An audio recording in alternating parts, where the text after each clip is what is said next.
What's up, everyone? John Rettinger from Techno Buffalo here. Motorola has been kicking out some great Android devices, some with very unique designs. We saw the first one in this new design era with the Motorola backflip. Well, I've got right here, thanks to the folks at clove.co.uk, the new Motorola FLIPOUT, which sort of continues that different design trend.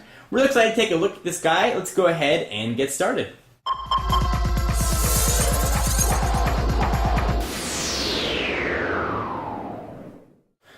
Alright, so you're not looking at a bag while I'm talking here. I'll go ahead and do the unboxing and I'll read through the specs in just a moment. Again, this was sent by the folks at clove.co.uk. Sell a ton of unlocked phones for both European and US bands. This guy will work on US 3G bands on AT&T. It's going to set you back about $370 US. Let's go ahead and rip in. We will use the big old knife, the finger cutter, to slice this guy up.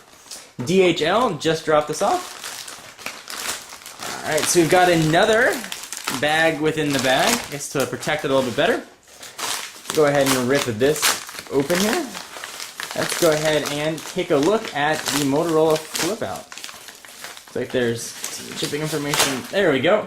Here it is, something to flip over. Alright, let's go ahead and read some of the specs on this guy. So it is running Android 2.1 with Moto Blur. Comes with a micro SD card, which is kind of nice. Just a small one in there, 2 gig card. Expandable up to 32 gigs. It's a full capacitive touchscreen. It's 2.8 inches with a resolution of 320 by 240. US 3G bands, like I mentioned, Android 2.1. And the rest of the stuff you'd expect from a Android phone. You're going to get GPS, Wi-Fi, and the rest. Let's go ahead and see what else we got in the box. This is the unlocked version. Looks like you can change the colors of the device, which is kind of neat. And some sort of IMEI information. Let's go ahead and pull this out. Here is the backflip. If I can go ahead and backflip it out of here. Let's go ahead and kick that over. That's why it doesn't come out. You got to push it. So here is the backflip. It's sort of a very unique looking phone. We'll take a look at that in just a moment. Push it off the side and see what else you're going to get in your backflip box.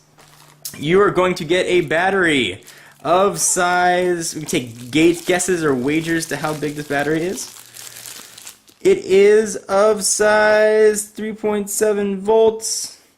Gonna probably put it at, let's see if we can get a milliamp hour reading on this thing. I'll look it up and let you guys know what the battery is going to be. From a camera-wise, it does have a 3.2 megapixel camera. You've got a pair of stereo headphones. You've got a black back cover. This one is the white back cover here. You can see the difference there. You got the racial harmony of phones. And we have a micro USB charging cable. And there is the, looks like this is a European plug to plug that charging cable into. And then you've got some documentation. Right, let's go ahead and take a look at the FLIPOUT. And the battery is of size 1,170 milliamp hours. So let's see how this keyboard just slides out like that. That's kind of interesting, actually. So it just, you flick it to the side, spring loaded, and comes right out. You've got the typical Moto Blur buttons, menu button, home button, and the back button. There is the camera that we discussed on the back, and it looks like there's a self-portrait mirror, no LED flash. It's a 3.1 megapixel camera.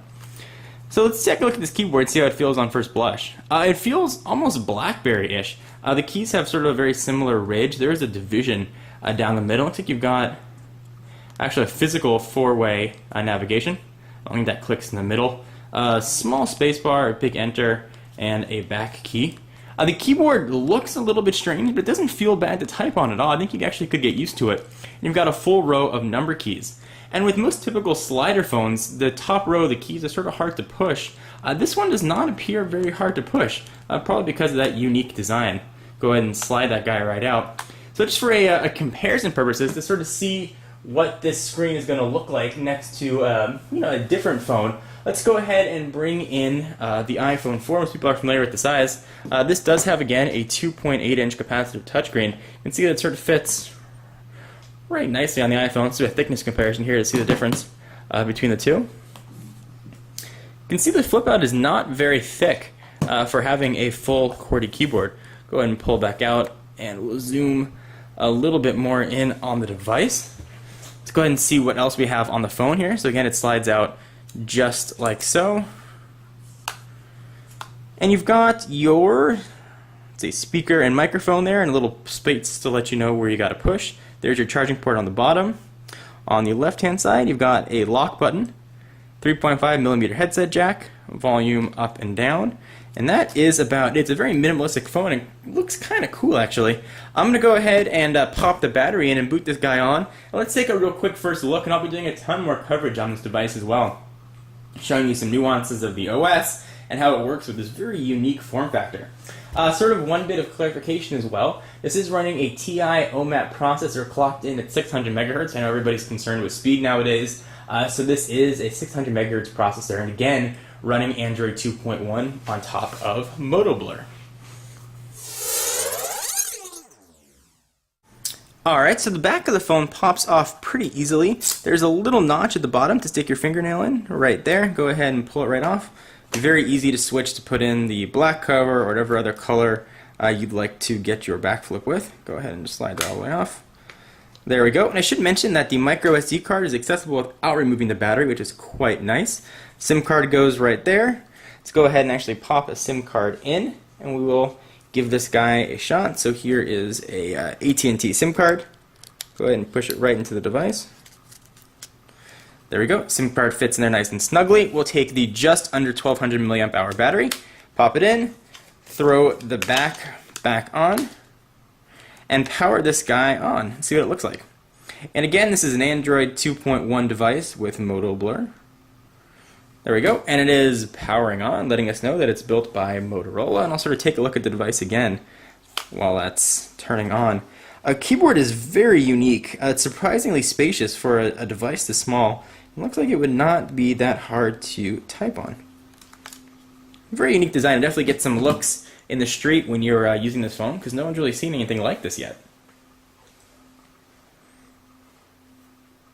And if you're interested in learning more about the device, I'll put a link down below to the clove.co.uk website, and you can go ahead and take a look, and they'll ship anywhere that you are. It doesn't matter if you're in the US, in Europe, or wherever you might be. Welcome to Moto Blur. English is what we want. Go ahead and start. It's going to check for data connectivity, which that SIM card should have. And this is just sort of a very quick look at what the operating system is going to look like on this. And one more time, we'll be doing a full sort of overview of everything when I do the review. All right, so set up Blur. We'll go ahead and just kind of ignore this if we can. Like it's not going to let us do that. So I'll go ahead and set up Wi-Fi, and I'll come back here once this is all working.